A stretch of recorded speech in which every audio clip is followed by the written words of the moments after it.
Lesson 5.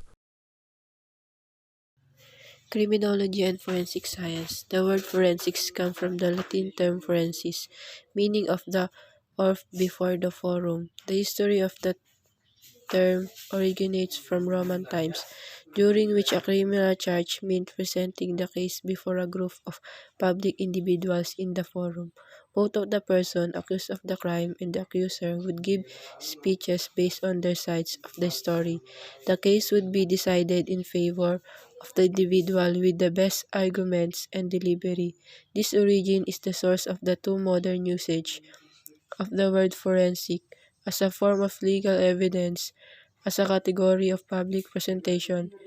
In modern use, the term forensics in the place of forensic science can be considered correct, as the term forensic is effectively a synonym for legal or related to courts.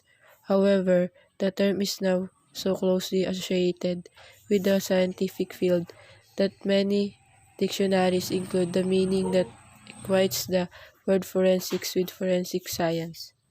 Origins of forensic science and early methods. The ancient world lacked standardized forensic practices, which aided criminals in escaping punishment. Criminal investigation and trials heavily relied on forced confession and witness testimony.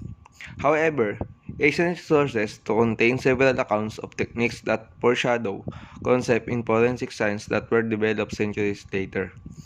The first written account of using medicine and entomology to solve criminal cases is attributed to the book of Xi Yuan Lu, written in China, in 1248 by Song Si, who was a director of justice, jail and supervision during the Song dynasty. Song Si ruled regulation about autopsy report for court how to protect the evidence in the examining process. The reason why workers must show examination to public impartiality. He concluded methods on how to make antiseptic and to reappear the hidden injury from dead bodies and bones. How to calculate the death time according to weather and insects. How to wash dead body for examining the different reason of death. At that time, the book had given methods to distinguish suicide or pretend suicides. Methods from around the world involve saliva and examination of the mouth and tongue to determine innocence or guilt. As, as a precursor to the polygraph test, in ancient India, some suspects were made to fill their mouths with dried rice and spit it back out. Similarly, in the ancient China, those accused of a crime would have rice powder placed in their mouths. In view of the aforesaid early origin or methods of forensic science, the succeeding provided development of forensic science.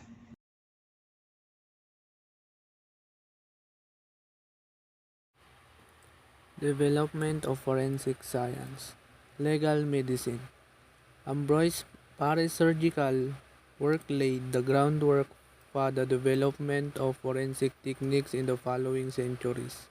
In 16th century Europe, medical practitioners in army university settings began to gather information on the cause and manner of death. Ambroise Parry, a French army surgeon, systematically studied the effects of violent death on inter organs to Italian surgeons.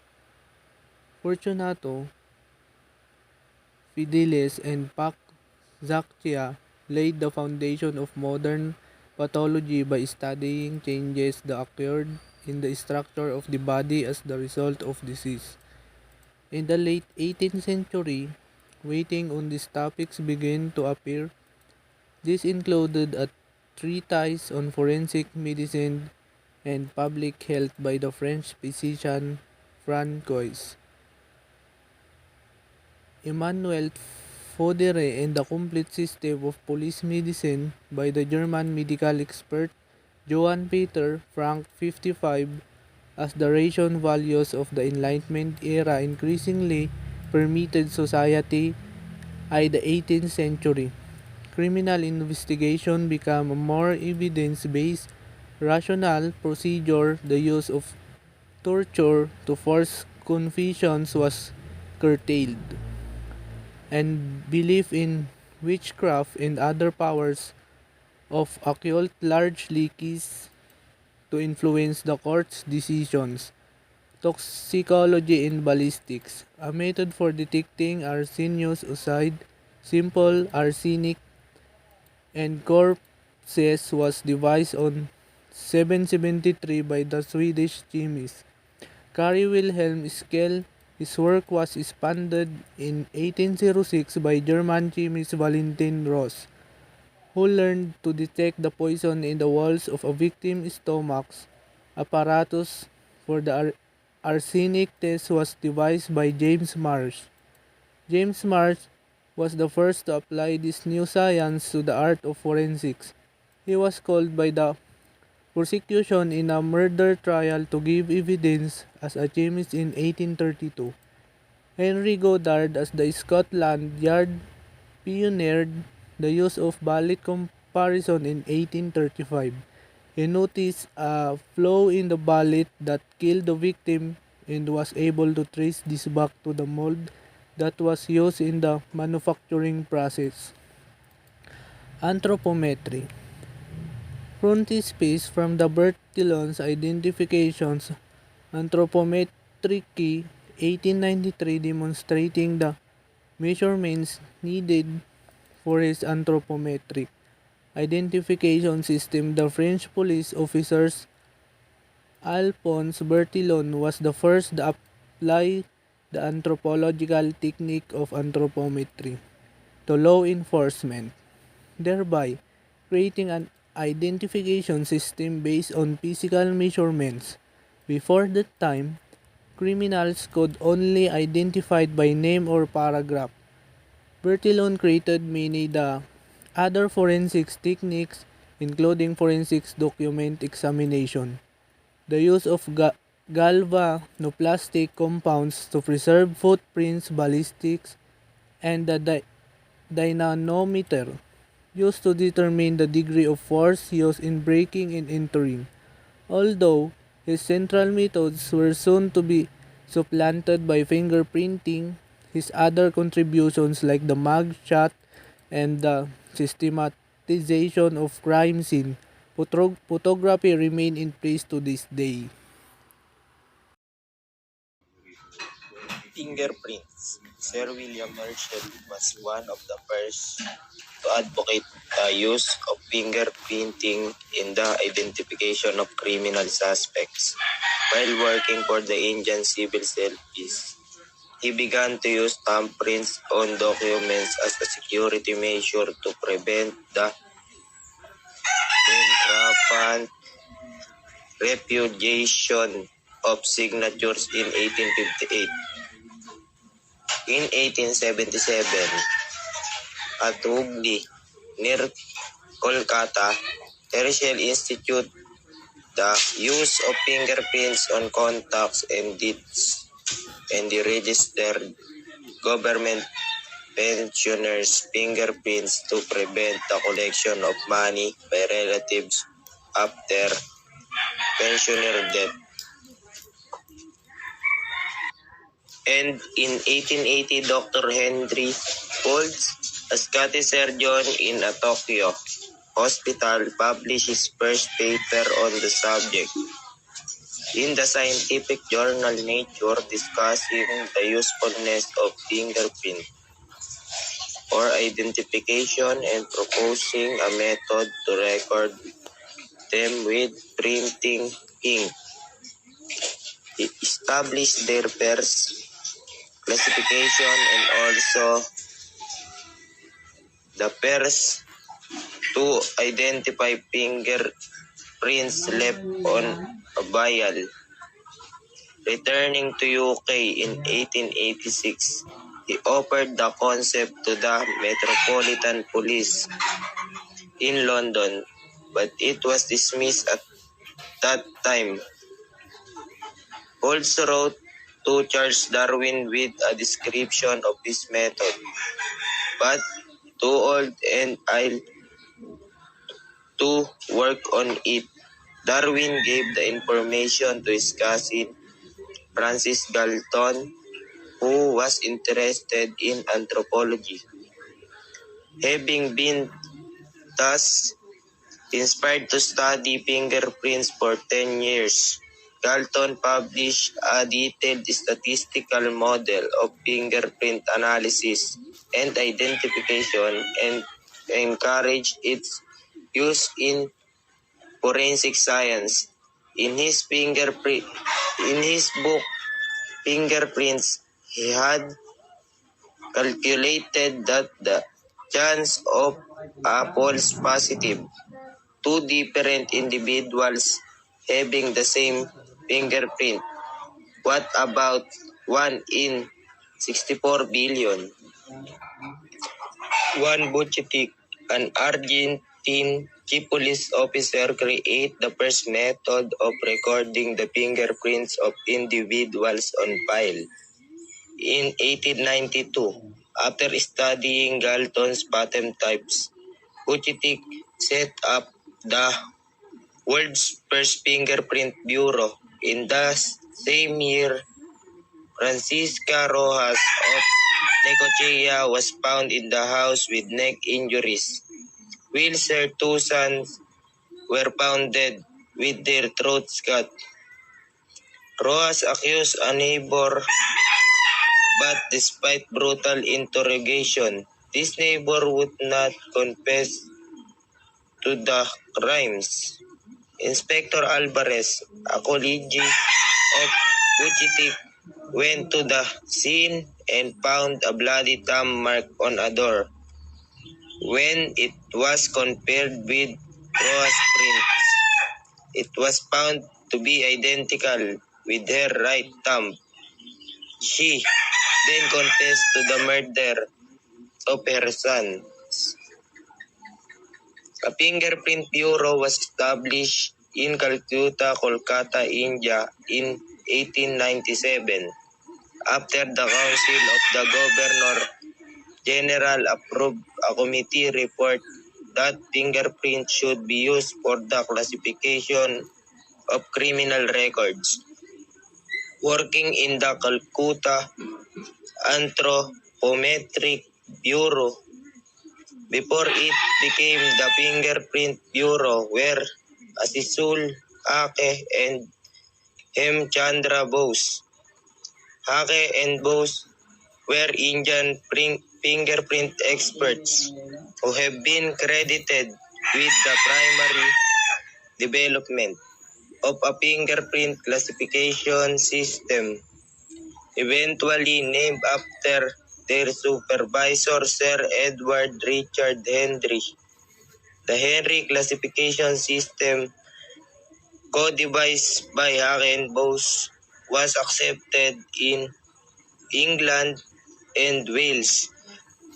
When the first United Kingdom Fingerprint Bureau was founded in Scotland Yard, the Metropolitan Police Headquarters, London in 1901, Sir Edward Richard Henry subsequently achieved improvements in dactyloscopy in the United States. Dr. Henry P.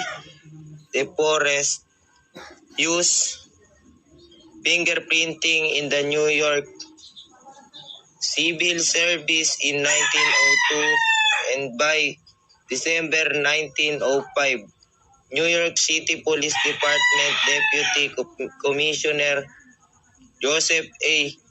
Paurot, an expert in the Bertillon system and a fingerprint advocate at police headquarters, introduced the fingerprinting of criminals to the United States.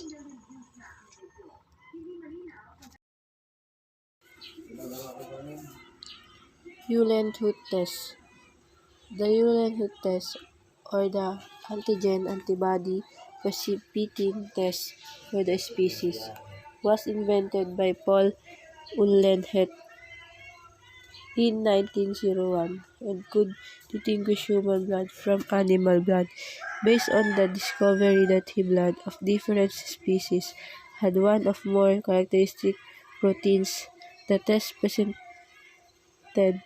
major breakthrough and come to have tremendous importance in forensic science.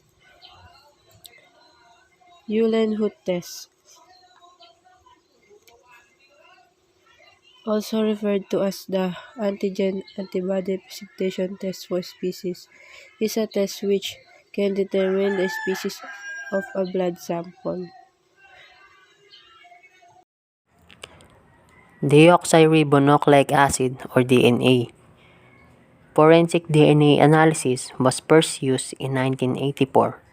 It was developed by Sir Alec Jeffreys, who realized that variation in the genetic code could be used to identify individuals and to tell individuals apart from one another.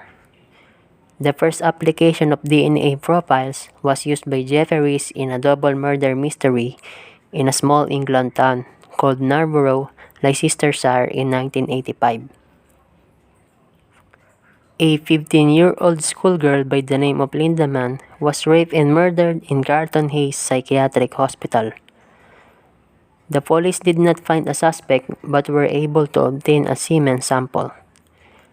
In 1986, Dawn Ashworth, 15 years old, was also raped and strangled in a nearby village of Tenderby. Forensic evidence showed that the both killers had the same blood type.